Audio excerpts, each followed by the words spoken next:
মাত্র 5 মিনিটের জন্য Rajshahi to Dhaka flight miss করতে করতে বেঁচে গেলাম। ফ্লাইটটা যদি মিস করে ফেলতাম তাইলে হয়তোবা এত সুন্দর সমুদ্রের ভিউটা আপনাদেরকে দেখাতেই পারতাম না। হঠাৎ করে পরিকল্পনা হয় আমরা যাব কক্সবাজারে, তবে রাজশাহী থেকে শুধুমাত্র আমি একা যাচ্ছি, কুষ্টিয়া থেকে যাচ্ছে একজন এবং বাকি সবাই ঢাকা থেকে যাবে। তবে এই কক্সবাজার ট্যুরটা আমার জন্য অনেক বেশি স্পেশাল, তার কারণ হচ্ছে এবার আমি যাচ্ছি কক্সবাজার ট্যুরে RS ফাহিম চৌধুরীর টিমের সাথে। তবে এদিকে আমার মাথায় হাত, তার কারণ আর মাত্র 20 মিনিট মতো সময় আছে বোর্ডিং পাস নেওয়ার জন্য। জাস্ট 5 মিনিট আগে এসে আমি পৌঁছাই এয়ারপোর্টে, দেন ভেতরে ঢুকে সবার আগে বোর্ডিং পাসটা আমি নিয়ে নেই। এয়ারপোর্টের ভেতরে ছোট্ট একটা দোকানের মতো আছে, সেখান থেকে আমি এই চাটা নেই, যেটা দাম পড়েছিল 30 টাকা। কিছুক্ষণ বসে অপেক্ষা করার পরে আমাদের সবার সময় হয়ে আসে বিমানে চড়ার, দেন আমি রওনা হয়ে পড়ি বিমানের দিকে। আমি সহ আরো অনেকেই ছিল যারা ঢাকার পথে যাচ্ছিল, শুধুমাত্র সময় বাঁচানোর জন্য রাজশাহী থেকে ঢাকায় যাচ্ছি বিমানে চড়ে, তা না হলে হয়তোবা বাস অথবা ট্রেনে চলে যেতাম। এরপর ভেতরে ঢুকে আমি আমার নির্ধারিত জায়গাটা খুঁজে নিয়ে বসে পড়ি। সব প্রস্তুতি শেষ করে ফ্লাইট একদম রাইট টাইম 5:10 মিনিটেই টেক অফ করে, বাট গ্লাসে প্রচুর পরিমাণে ময়লা থাকার কারণে আমি হয়তো ভালো করে ভিডিওটা করতে পারি নাই এবং স্পষ্ট দেখাও যাচ্ছে না। জাস্ট 40 থেকে 45 মিনিটের মধ্যে আমি চলে আসি ঢাকাতে।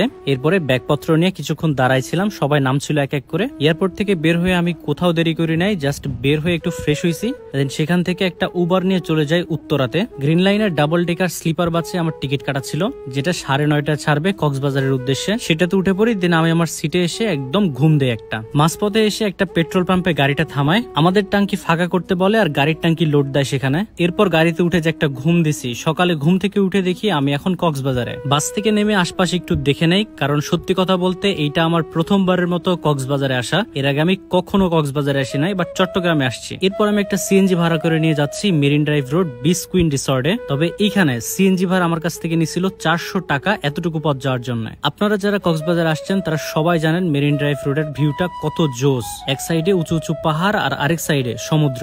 দেন আমি চলে আসি বিচ কুইন রিসর্টে। এখানে মূলত টিমের বাকি সব মেম্বাররা উঠছে এবং এখানে আগামী 2 দিন থাকবো আমরা। সকালে ফাহিম ভাইয়া সহ টিমের সবাই এসে এখানে ঘুমায় পড়ছে, আমি সবার লাস্টে আসছি, কিন্তু এখনো কাব্য ভাই আসে নাই। কাব্য ভাইয়ের সাথে আমার আসার কথা ছিল, বাট আল্লাহ বাঁচাইছে, কাব্য ভাইরা রওনা দিছে হচ্ছে 10টার সময় আর এসে পৌঁছাইছে হচ্ছে রাত 2টার সময়। যদি ভাইদের সাথে আসতাম তাহলে জীবন আমার শেষ হয়ে যাইত। এরপর রুমের মধ্যে ব্যাগপত্র রেখে আমি সোজা চলে আসি ব্রেকফাস্ট করার জন্য। এদের যে রেস্টুরেন্ট প্লেসটা ছিল সেটা দেখতে জোস ছিল, সাথে আমি যেহেতু 10:30টার সময় ব্রেকফাস্ট করতে আসছি তখন অলমোস্ট সবকিছু শেষ হয়ে গেছে। তারপরেও যতটুকু আছে ততটুকু দিয়ে ব্রেকফাস্টটা করে ফেলি। আমি সারা রাত জার্নি করে আসছি, তেমন কোনো কিছুই খাওয়া হয় নাই মাঝপথে, যে কারণে প্রচন্ড পরিমাণে ক্ষুধা লাগছিল। যা পাইছি ওইটাই খাইছি, ভালোই টেস্ট ছিল। বিচ কুইন রিসর্টের সাথে একটা সুইমিং পুল ছিল, যেটার ভিউ অনেক ভালো ছিল, আর আশেপাশের পরিবেশ দেখলে বুঝতে পারবেন অনেক রিফ্রেশিং একটা জায়গা। আপনি যদি কক্সবাজারে ঘুরতে আসেন তাহলে এই সাইডে আসবেন মেরিন ড্রাইভ রোডে। এই বিচ কুইন রিসর্টে উঠলে অনেক সুন্দর একটা ভিউ পাবেন। কক্সবাজার থেকে কিভাবে আসবেন এই সাইডে পুরো বিস্তারিত থাকবে পরবর্তী ভিডিওতে, এবং দ্বিতীয় ভিডিওতে মূলত কি কি করেছি, কোথায় গেছি, কি ধরনের খাবারগুলো খাইছি সে সবকিছুই তুলে ধরার চেষ্টা করব। আমি রাজশাহী থেকে বিমানে চড়ে যে ঢাকায় আসছি সেখানে আমার খরচ পড়ছে 4100 টাকা, এবং গ্রিন লাইনে স্লিপার বাসে করে ঢাকা থেকে আমার কক্সবাজারে আসতে খরচ পড়েছে 2500 টাকা। ধন্যবাদ সবাইকে ভিডিওটা দেখার জন্য। দেখা হচ্ছে পরবর্তী ভিডিওতে।